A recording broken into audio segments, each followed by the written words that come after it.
il a été plus compétitif que les gens n'ont tendance à le dire.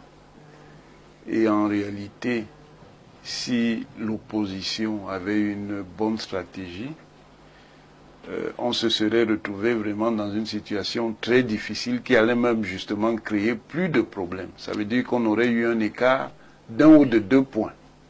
Et vous voyez bien quel type de configuration ça allait créer. Ça veut dire qu'on aurait eu une victoire, par exemple, du président Biya, avec 51 contre 49 pour l'opposition. Et c'était parfaitement possible. Bon, les gens, parce que ça les arrange, mettent en évidence des irrégularités qu'ils attribuent exclusivement au pouvoir. Ça, c'est de la mythologie. L'élection, quel que soit le contexte, est une dynamique de compétition. Et cette compétition peut comporter des aspects qui ne sont pas des aspects loyaux. Ça, c'est une règle des élections où qu'on se trouve. Et d'ailleurs, s'il faut même rentrer dans cette élection-là, les irrégularités commises par le candidat que certains veulent célébrer sont explosives. Vous avez des éléments de preuve. Je ne veux pas rentrer dans ce débat. Ah ben. Mais je vous dis qu'elles sont explosives. C'est une élection compétitive. Maintenant, cette élection révèle aussi les contradictions et la complexité du Cameroun. Ça veut dire qu'il y a à la fois des aspects qui sont liés à des transformations qui font que le pays ne peut plus se lire simplement à partir des blocs communautaires, mais en même temps, il y a dans cette élection la preuve que les blocs communautaires sont bel et bien là. En réalité... Ça a été un vote communautaire? Oui, c'est un vote comme si je voulais dire ça en termes compliqués. C'est un vote intercommunautaire suraffinitaire. Ça veut dire que le vote se fait en tenant compte d'éléments qui ne sont pas des éléments communautaires de manière directe, mais qui sont des éléments communautaires parce que des leaders d'une communauté peuvent appeler à faire voter un candidat qui n'est pas de leur communauté. Vous comprenez? Ça veut dire par exemple que moi, je ne suis pas en course et je demande de manière directe ou indirecte qu'on vote pour un candidat d'une autre communauté. Quand vous allez avoir une lecture superficielle, vous allez dire non, ce vote-là n'a rien à voir avec les communautés, alors qu'il a à voir avec les communautés. On se trouve donc dans une configuration qui a été préparée, mais n'a pas été suffisamment mûrie, où vous avez 2 coalitions communautaires. 2. Vous me rejoignez alors? Laissez. Laissez, il y a 2 coalitions. Les successions temps et les successions conventionnelles. Non, ce n'est pas ça. Finalement, il faut laisser sous les... Mais c'est ça. Ce n'est pas ça. Comment tu me donnes là? Ce n'est pas ça. 2 coalitions communautaires. Vous avez un régime qui est le produit d'une histoire, qui contrôle l'hégémonie, c'est-à-dire la suprématie politique et institutionnelle, qui est donc contraint par ces conditions à construire une alliance nationale. Cette alliance nationale se trouve présente dans toutes les régions, mais elle est concentrée autour de 3 pôles. Un pôle nord, un pôle sud, un pôle ouest. C'est ça le dispositif du RDPC. Maintenant, l'opposition en face a voulu casser cela. C'est-à-dire a voulu scier le RDPC dans ce qu'on appelle commodément le Grand Nord. C'est-à-dire éteindre le RDPC dans le Grand Nord, le neutraliser complètement dans l'Ouest. Mais ça n'a pas réussi. C'est pour ça que le RDPC a gagné. Pourquoi le RDPC gagne? Parce que ayant une implantation nationale, au niveau de la manœuvre, ce qui concerne les procès-verbaux, il a une masse importante de procès-verbaux qui lui fournissent l'information et qui lui donnent les données sur la dynamique de l'élection. Et il les a pratiquement pour toutes les régions. Le candidat qu'on a en face, qui en réalité est le produit d'une alliance tactique, qu'il faut appeler par son nom. L'alliance est FSNC-MRC. Ah bon? Oui! Il y a eu une alliance de ce genre? C'est clair. D'abord, le président par intérim, pour autant qu'il y ait intérim là-bas, M. Mamadou Yakouba, a demandé qu'on vote pour Tiroma. Donc c'est une alliance claire. Et c'est cette alliance qui permet au FSNC, qui n'a aucune base dans le littoral, d'être présent dans le littoral où le MRC a un ancrage indiscutable. Voilà pourquoi c'était une erreur pour le MRC de ne pas aller aux élections législatives et municipales en 2020. Parce que la configuration de cette élection montre que le MRC avait un ancrage important dans le littoral pour les raisons sociologiques qu'on connaît. C'est-à-dire qu'ils sont liés au fait qu'il y a une forte présence des ressortissants de l'Ouest, en général, et particulièrement de l'Ouest d'Ibamileke, dans le littoral. Est-ce que le MRC, c'est un parti des Bamileke? Non, c'est pas ça le problème. Laissez, je poursuis mon analyse. La victoire de Tiroma dans le littoral, c'est le MRC. Qu'on ne vous dise pas le contraire. Au nord, le MRC avait commencé un travail pour essayer d'étendre son réseau du nord. Mais ce travail était confronté à la concurrence du RDPC et de l'UNDP, qui sont les deux partis les plus importants là-bas. Le FSNC ayant là-bas une présence limitée. Ce sont les conditions situationnelles faisant que comme M. Bello Bouba n'a pas un habitus populiste, il n'était donc pas le bon client dans une logique où il fallait opposer au président Biya quelqu'un qui peut tenir le discours qui arrange les gens, même s'il n'a pas de programme. C'est donc au nord la préemption d'une bonne partie des voix de l'UNDP ajoutée à l'action du MRC qui produit la forte présence du candidat Tiroma au nord et dans la Damawa, zone traditionnellement UNDP. Mais le RDPC a réussi l'essentiel au niveau de la stratégie. Il a quand même conservé des poches importantes au nord et même dans la Damawa, malgré le fait que ce sont des zones où il était en recul. Et il a conservé surtout la maîtrise dominante dans l'extrême nord. Et c'est pourquoi il gagne. Je finis. C'est très important. On a parlé du vote dans le Nozo. Et je voulais justement oui, une question. Le vote dans le Nozo, c'est les conditions, encore une fois. On a deux régions qui sont entrées en crise à travers un mouvement armé.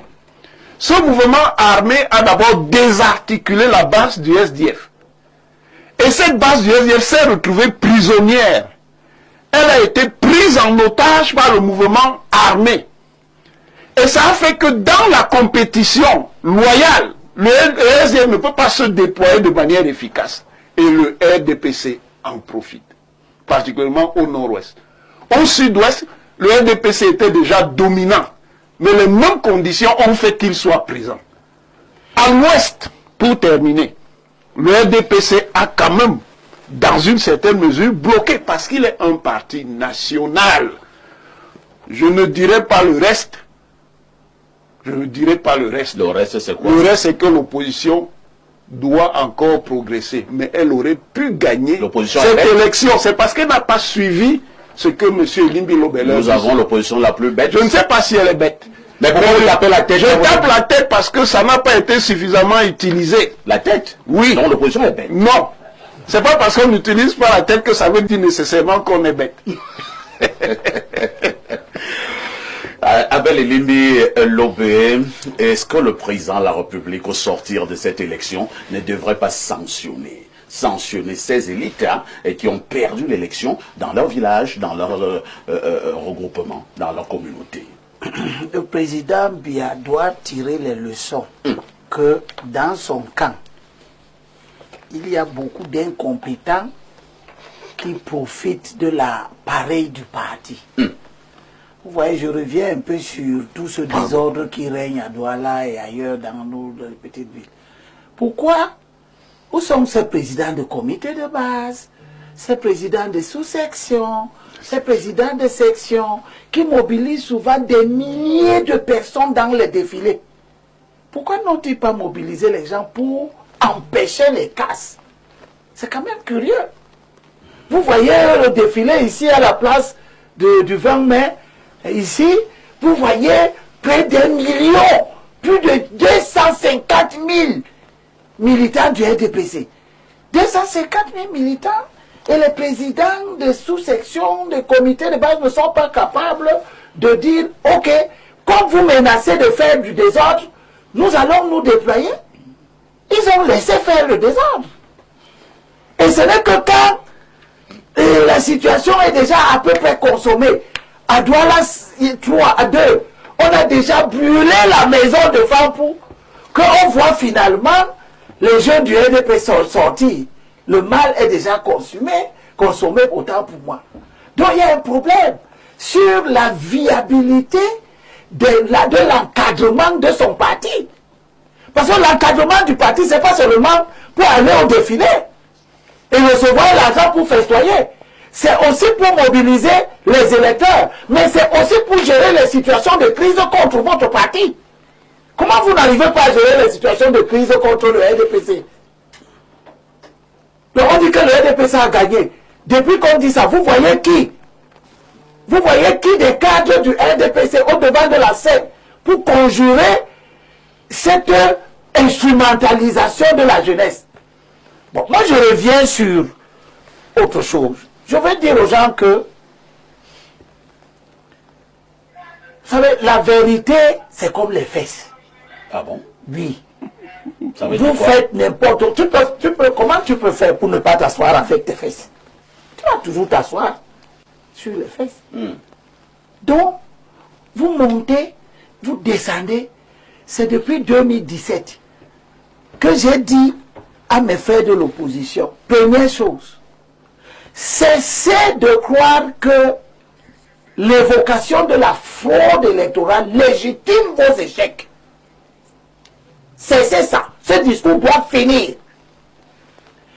Nous échouons aux élections à cause d'une mauvaise organisation des forces du changement. Et tous les résultats que nous avons nous montrent que, premièrement, la dispersion des voix ne s'est pas produite comme on attendait. Parce que quand je prends les 9 candidats, ils ont 450 000 voix. C'est-à-dire, je prends Akere, Ateki, Bouga, comment il s'appelle, Iodi, Serge Espoir Matomba, Kwemo, Ossi, Ndamjoya, tous ces gens-là ne font pas 500 000 voix.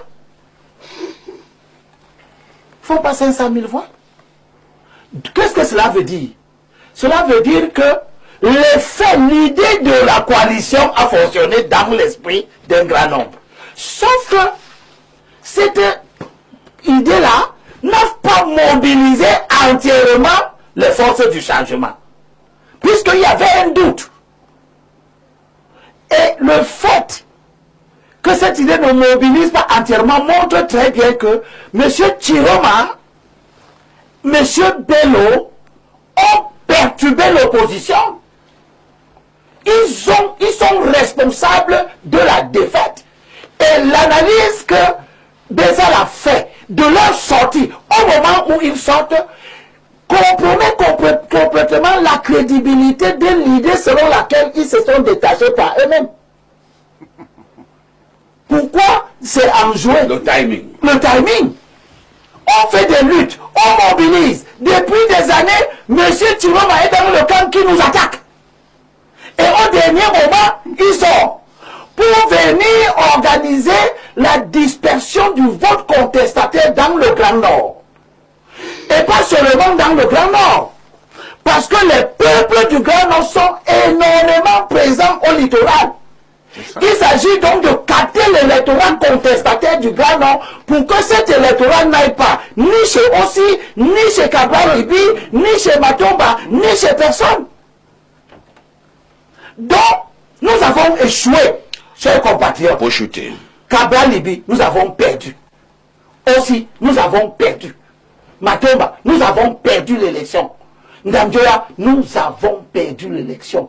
À cause, de Issa Chiroma qui est un serviteur du régime, à cause de Bello Bouba qui sont des serviteurs du régime, dont la capitalisation, Bello Bouba a eu 112 000 voix, ce qui est minable. Ce qui est minable, mais ce qui montre que il a voulu jouer un rôle mais qu'il n'a pas finalement pu jouer. Mais il a joué dans les esprits à perturber l'opposition à la dernière minute. Très bien. Nous n'allons donc pas aller aux élections législatives et municipales sans tirer les conclusions.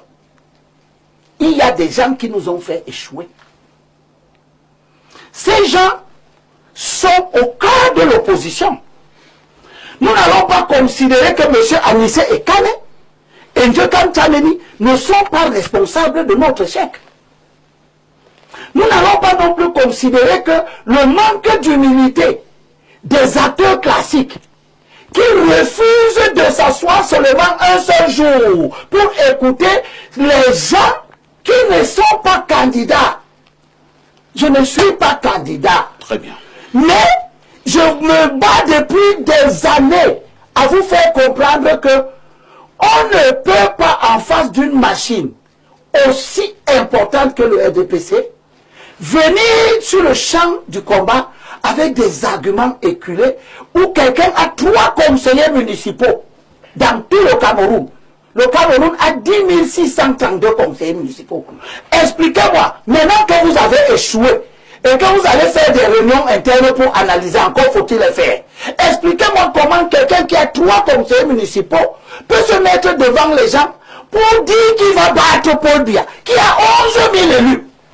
Merci. Comme si vous êtes tous d'accord que les élus n'impactent pas dans la mobilisation du vote. Nous sommes arrivés au terme de cette émission. Vous avez fait vos fautes. Ce n'est pas la peine d'aller suivre Issa Chiroma. Issa Chiroma a organisé, a participé à notre défaite. Et il est déjà en train, d'après ce que nous apprenons la presse internationale dit, il est déjà en train de négocier le poste de Premier ministre. Exactement comme il a négocié par le passé des postes au dos, sur le dos des forces du changement. Il a démissionné du gouvernement et pas encore entré dans le même gouvernement. Et avant, il n'a pas été sorti du gouvernement et on l'a ramené.